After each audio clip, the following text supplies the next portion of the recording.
Channel like करा, subscribe करा, चॅनलला लाइक कर दो। बोलो। लाईक कर दो। मैं अनुज, ऑटिज़म सक्सेस विद स्वयं चैनल में आपका बहुत बहुत स्वागत है। तो पेरेंट्स, आज हम मेरे डेली रूटीन के बारे में बात करेंगे। मेरे 2 बच्चे हैं, एक 21 साल का है, एक बेटी थी। वो 2017 में उसकी एक्सीडेंटल डेथ हो गई। फिर मैंने 2018 में IVF प्लान किया और ये स्वयं है जो अभी 5 साल 2 महीने का है। ये मेरा छोटा बेटा है। जो मेरा छोटा बेटा है, जब ये 2 साल का था तब उसको ऑटिज़म डायग्नोसिस हुआ था। ऑटिज़म सुन के पेरेंट्स, मेरी दुनिया ही पलट गई। बहुत सारा मुझे और मेरे हस्बैंड को टेंशन आ गया।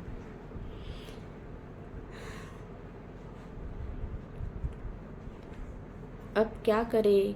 मेरे हस्बैंड ने तो कहा कि अभी तुम देख लो तुम्हें कैसे करना है, क्योंकि थेरेपी करनी भी ज़रूरी थी, ड्यूटी करनी भी ज़रूरी थी।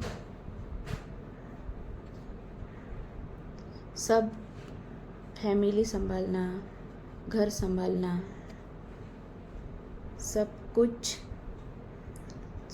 था। समझ नहीं आ रहा था कि क्या होगा, क्या हो रहा है। मैं पूरे डिप्रेशन में रहने लगी। समझ नहीं आ रहा था कि ड्यूटी,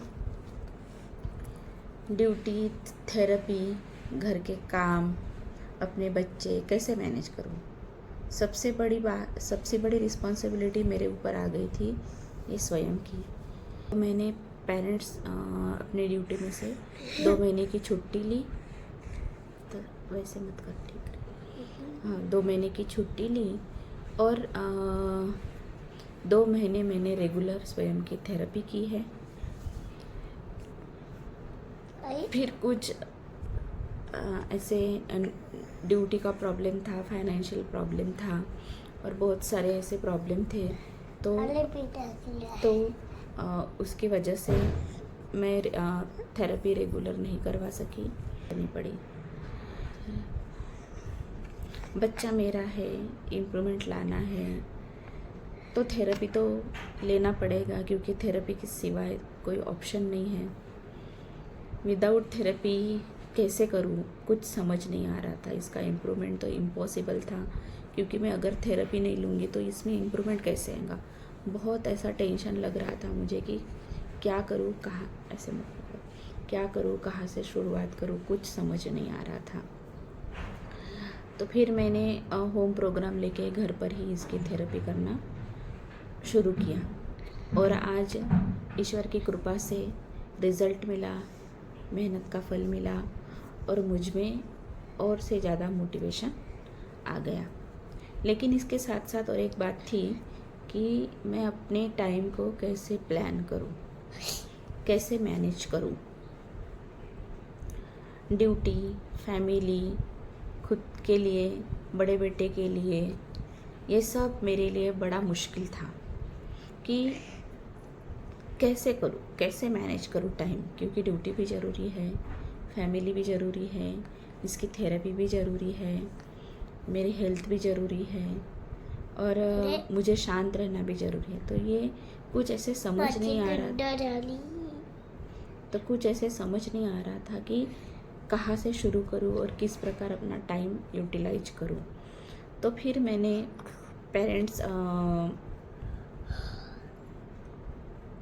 फिर मैंने एक शेड्यूल बनाया और आज मैं आपके साथ वो मेरा जो शेड्यूल है वो मैं शेयर करूँगी। मैंने सिर्फ अपने बेटे को, स्वयं को फर्स्ट प्रायोरिटी दी है। घर के तरफ ज़्यादा ध्यान नहीं देती थी, साफ़ सफाई की तरफ मैं ज़्यादा ध्यान नहीं देती थी, यानी बस नॉर्मल ही मैं करती थी और साफ़ सफाई करने में मेरे हस्बैंड मेरी हेल्प करते थे। क्योंकि मुझे इसकी थेरेपी लेनी थी। तो मैंने 2 साल तक मेरे घर की तरफ ध्यान नहीं दिया। साल में सिर्फ ऐसे ठीक है, साल में सिर्फ 2 बार ही मैं अच्छे से पूरे घर की साफ़ सफाई करती थी, और बाकी के जो छुट्टी के दिन वगैरह होते हैं उस दिन थोड़ा थोड़ा कर लेती थी। लेकिन मेरा फोकस अटेंशन सिर्फ मेरे स्वयं पे था। तो उस 2 साल में मैं किसी भी गांव में भी नहीं गई। जाती थी तो बहुत कम समय के लिए जाती थी, और बड़ा बेटा बाहर रहता है पढ़ने के लिए, तो उसका कोई प्रॉब्लम नहीं था, सिर्फ उसके साथ फ़ोन पर बात करना था, वो भी हफ्ते में 2 या 3 बार। अगर वो छुट्टियों में आया तो फिर उसको थोड़ा खाने के लिए कुछ अच्छा सा बना कर देना पड़ता था। तो वो छुट्टियों में तो मुझे भी छुट्टियाँ रहती थी, इसलिए कोई प्रॉब्लम नहीं था पेरेंट्स। तो सुबह पेरेंट्स में क्या करती थी कि थोड़ा ज़्यादा खाना बना लेती थी कि रात को मुझे यानी उतना समय खाना बनाने में ना देना पड़े। रात को सिर्फ मैं थोड़ा सा ही खाना बनाती थी, आधा घंटे में हो जाता था, इसलिए मैं सवेरे को ही थोड़ा ज़्यादा बना लेती थी सब्जी वगैरह की, शाम को मुझे वो करनी ना पड़े। तो क्योंकि स्वयं की मुझे रात को 3 घंटे कुछ भी करके थेरेपी लेनी ही पड़ती थी। शाम के समय मैं खाना कम बनाती थी, तो मैं सुबह जैसे मेरा रूटीन था कि मैं 4:45 बजे उठ जाती थी, और उठने के बाद 6 बजे तक मेरा खाना रेडी हो जाता था, और 6 बजे मैं स्वयं को उठाती थी। उसकी 6:45 बजे तक मैं जिम बॉल एक्टिविटी और जो सीढ़ियाँ है घर के ऊपर चढ़ने की, उस सीढ़ियों से 10 बार चढ़ना, 10 बार उतरना, ये हमारा डेली का रूटीन था। और जैसे भी 6:45 बज गए तो फिर इसकी जो स्कूल के लिए रेडी करना था वो मेरे हस्बैंड कर लेते थे, और बाकी मैं इसका टिफ़िन वगैरह या जो भी कुछ है वो मैं संभाल लेती थी। तो ठीक 7:45 बजे ये स्कूल के लिए जाता था, इसके पापा इसको छोड़ के आ जाते थे बस स्टैंड पर। और जो फिर बाद में टाइम है ये स्कूल में जाने के बाद, वहाँ से तो मैं घर के बाकी काम निपटा कर 9:45 बजे तक अपनी ड्यूटी पर जाती थी।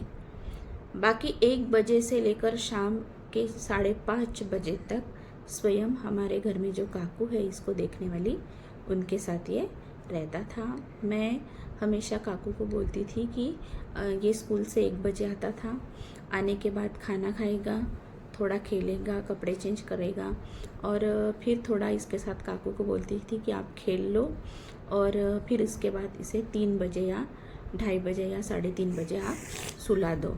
तो इस प्रकार का मेरा शेड्यूल था। और हमारे घर का जब से इसे ऑटिज़म डायग्नोसिस हुआ तब से हमारे घर का टीवी पूरा ऑफ है, बंद है। अभी तक हमने टीवी को शुरू नहीं किया है, वो बंद पड़ा हुआ है। तो मैं काकू को बोलती थी कि आप इसको दोपहर को सुलाते जाइए, क्योंकि इसे मुझे रात को 11:30 बजे तक जगाए रखना पड़ता था, क्योंकि ये थेरेपी इसके साथ हमें लेनी थी। अगर ये दोपहर को नहीं सोएगा तो ये रात को जल्दी सो जाएगा, फिर थेरेपी कैसे होंगी। तो इसीलिए मैं हमेशा काकू को बोलती थी कि आप कैसे भी करो, लेकिन इसको दोपहर को आप सुलाते जाइए। तो उस प्रकार काकू इसको सुलाती थी। और जब मैं लौट के आती थी अपने वर्किंग एरिया से, काकू चली जाती थी, तो 5:30 बजे से लेकर थोड़ा यानी 7 बजे तक मेरे हस्बैंड इसको अपने साथ बाहर घुमाने लेके जाते थे। अगर उनके कोई ड्यूटी का काम हो वहाँ भी लेके जाते थे, और नहीं जाना हो या घुमाने नहीं लेके जाना हो या ड्यूटी का कोई काम नहीं हो तो घर में इसके साथ कुछ ना कुछ ऐसे खेलते रहते थे। तो उन 5:30 और 7 के बीच में मैं क्या करती थी कि जो नल आते थे उससे पानी भरना, उसका पानी भरना, बर्तन लगाना, जो भी कुछ सवेरे का बचा हुआ है उसे देख के थोड़ा खाना बना लेना, कपड़े रखना, ये सब काम में निपटा लेती थी। और ठीक 7 बजे हम दोनों भी, मेरे हस्बैंड, मैं और स्वयं हम तीनों डेली गार्डन में जाते थे, क्योंकि हमारे जो डॉक्टर है उन्होंने कहा था कि आपको कैसे भी करके इसको डेली गार्डन में लेके जाना है। तो हम इसे डेली गार्डन में लेके जाते थे पेरेंट्स, ताकि ये बाकी के बच्चों का देखकर सीख सके, बच्चों में इन्वॉल्व हो सके और वहाँ जो गार्डन में एक्टिविटीज़ या जो भी कोई खिलौने होते हैं उन्हें वो खेल सके। तो इस प्रकार से हमारा डेली का रूटीन था। और फिर जैसे साल में जब बारिश के दिन होते हैं उन दिनों में थोड़ा हमारा ये गार्डन छूट जाता था, क्योंकि सब भीगा रहने के कारण हम लेके नहीं जा सकते थे। तो सिर्फ हमारा बारिश में ही ये रूटीन गार्डन वाला चेंज होता था, वरना पूरे साल भर हमारा डेली गार्डन रहता था। तो फिर हम गार्डन में कभी आधा घंटा कभी पौन घंटा इसको वहाँ पे मैनेज करते थे। और जब हम घर में लौट कर आते थे तब हम फ्रेश होकर खाना खाते थे। और खाना खाने के बाद पेरेंट्स ठीक 8 बजे या कभी कभार 8:30 बजे मैं इसकी थेरेपी स्टार्ट करती थी। और थेरेपी करते समय मैं इसके पापा को बोलती थी कि आप यहाँ मत रहिए, आप बाहर जाओ घूमने के लिए, आपके कोई फ्रेंड्स होंगे वहाँ या हॉल में बैठिए, लेकिन आप यहाँ मत रहिए। क्योंकि अगर इसके पापा थेरेपी करते समय रहे तो ये मुझे कोऑपरेट नहीं करता था, क्योंकि इसके पापा इसका थोड़ा ज़्यादा ही लाड करते हैं। तो उनको मैं बाहर भेज देती थी और फिर उनको बोलती थी कि आप 11 बजे तक आओ। तो उतने समय में मैं इसकी थेरेपी लेती थी। और एक आध बार अगर हमारा कोई बाहर जाने का शेड्यूल हो, जैसे कोई प्रोग्राम हो या कोई किसी के घर खाने पे जाना हो, तो उस दिन की थेरेपी हमारी छूट जाती थी। तो कोई बात नहीं, यानी उसका मैं ऐसे टेंशन नहीं लेती थी। वो उस दिन की जो एक्टिविटी है या उस दिन की जो थेरेपी है वो मैं सैटरडे को या संडे को कवर कर लेती थी, क्योंकि सैटरडे को यानी मेरी क्या बोलते हैं इसको, हाफ डे होता है सैटरडे को मेरा, तो हाफ डे में मैं वो कर लेती थी मैनेज, और संडे को भी। और बहुत सारी जो त्यौहार होते हैं त्योहारों की भी छुट्टियां होती हैं हमें, तो उस दिन में वो मैनेज कर लेती थी एक्स्ट्रा करके। इन 3 साल में पेरेंट्स में फुल पॉजिटिव रही और एनर्जेटिक रही, और अपना फुल टाइम मैंने यूटिलाइज करके काम करती थी।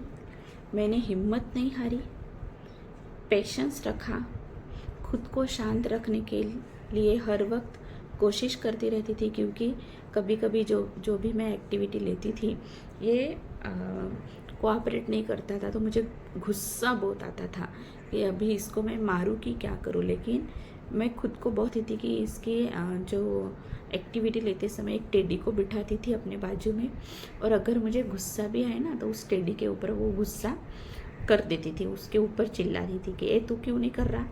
तो इस प्रकार मैंने अपने आप को काम डाउन रखने की कोशिश की है। और ईश्वर की कृपा से मैं थकती नहीं थी। सबसे बात ये बहुत इम्पॉर्टेंट है कि मैं थकती नहीं थी। थायराइड का प्रॉब्लम था, लेकिन मेरी सेहत अच्छी रहती थी, रेगुलर में मेडिसिन लेती थी। 2 सालों में मैंने बिल्कुल भी बहुत ऐसे रेस्ट नहीं किया।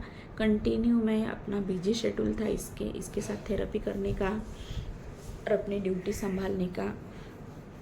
तो इस प्रकार मैंने काम किया, और मेरा एक ही लक्ष्य था, मेरा एक ही टारगेट था कि मेरे बेटे का जो ऑटिज़म है वो दूर हो सके, मेरा बेटा ऑटिज़म से बाहर आ सके। मैंने मेरे ऊपर भी बहुत काम किया है पेरेंट्स, क्योंकि ये सिचुएशन इतनी टफ होती है कि कुछ समझ में नहीं आता है कि कैसे करूँ, क्या करूँ। तो मैं एक प्रोग्राम से जुड़ी हूँ, उस प्रोग्राम से मुझे बहुत हिम्मत मिलती है, ताकत मिलती है, और मैं कोशिश करती रहती हूँ कि मैं खुद को कैसे शांत रखूँ, कि खुद का कैसा मन मैं अपना काम डाउन रखूँ। अपने मन शांति के लिए मैं कभी कभार कुछ लिख भी लेती हूँ, और लिख के अपने मन को मैं शांत करती हूँ। उस प्रोग्राम से मुझे बहुत सारा आत्मविश्वास मिलता है, धैर्य मिलता है और खुद के ऊपर काम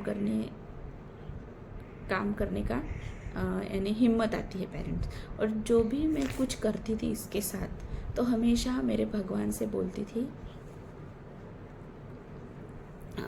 जो भी मैं इसके साथ काम करती थी तो मैं हमेशा अपने भगवान से बोलती थी कि हे ईश्वर, अभी तो मैं स्वयं के साथ ये काम कर रही हूँ, लेकिन इसका रिजल्ट क्या आने वाला है ये सब तेरे हाथ में है, तू देख। मेरी तो मेहनत है, लेकिन उस सफलता मिला के देना ये तेरे हाथ में है। तो हे ईश्वर तू देख, और मुझे ऐसे ही मेरी सेहत, मेरी एनर्जी ऐसे ही मेरे साथ रहनी चाहिए। तो प्लीज़ आप मुझे हेल्प कीजिए कि मैं अपने बेटे को ये जो ऑटिज़म की दुनिया है वहाँ से बाहर निकाल सकूँ और नॉर्मल बच्चों के साथ की दुनिया में इसे मैं ला सकूँ। तो पेरेंट्स, ये मेरा रूटीन था।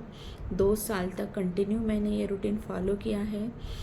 उसके बाद मेरे ट्रांसफ़र होने के कारण थोड़ा शेड्यूल चेंज हो गया, क्योंकि उसके पहले जहाँ मैं नौकरी करती थी वहाँ वो जो गांव है वो थोड़ा मैं जहाँ रहती हूँ वहाँ से नज़दीक था, तो थोड़ा टाइम मुझे मिलता था। अभी जहाँ मैं ड्यूटी करती हूँ वो थोड़ा दूर है, तो मुझे थोड़ा ज़्यादा वक्त लगता है, यानी जाते समय भी और आते समय भी। तो अभी थोड़ा शेड्यूल मेरा चेंज हो गया है। जैसे मैं पहले 3 घंटे थेरेपी लेती थी, तो अभी वो थोड़ा 2 घंटे के ऊपर आई है। लेकिन पेरेंट्स, मैं क्या करती हूँ कि जब भी मुझे छुट्टी मिलती है त्यौहार की, या मॉर्निंग की ड्यूटी होती है, या संडे होता है, या समर की छुट्टियां होती है, तब मैं ये सब जो भी कुछ रह गया है पीछे उसे कवर करने की कोशिश करती हूँ और हर वक्त खुद को बिज़ी रखती हूँ। और सबसे ये बात कि मैं हमेशा ग्रैटिट्यूड में रहती हूँ पेरेंट्स, कि मेरा बेटा इतना तो अच्छा है। लेकिन मैंने बहुत ऐसे बच्चे देखे हैं थेरेपी सेंटर में कि बहुत अलग अलग प्रकार के उन्हें प्रॉब्लम है, लेकिन उन्हें देखकर मुझे बहुत यानी ऐसा लगता था कि मेरा बेटा बहुत अच्छा है। मैं ऐसे यानी इसके जैसे जो अच्छे बच्चे हैं उनके साथ मैंने कभी भी मेरे बेटे का कंपेयर नहीं किया। सिर्फ मैं ग्रैटिट्यूड में रहती थी कि जो मिला है वो बहुत अच्छा है और वो मुझे करना है, बस इतना ही मैं हमेशा अपने ध्यान में रखती थी, ख्याल में रखती थी। तो पेरेंट्स, ये मेरा रूटीन है और इससे आपको कुछ बेनिफिट मिलेगा तो प्लीज़ कमेंट बॉक्स में ज़रूर डालिएगा। और प्लीज़ मेरे वीडियो को लाइक कर दीजिए और शेयर कर दीजिए और सब्सक्राइब करना मत भूलिए। Thank you so much. Bye बोल दो अभी। बाय। थैंक यू बोल दो। Thank you. और चैनल को बोल दो। चैनल को एक लो। और हमारे वीडियो को like. Thank you. Thank you.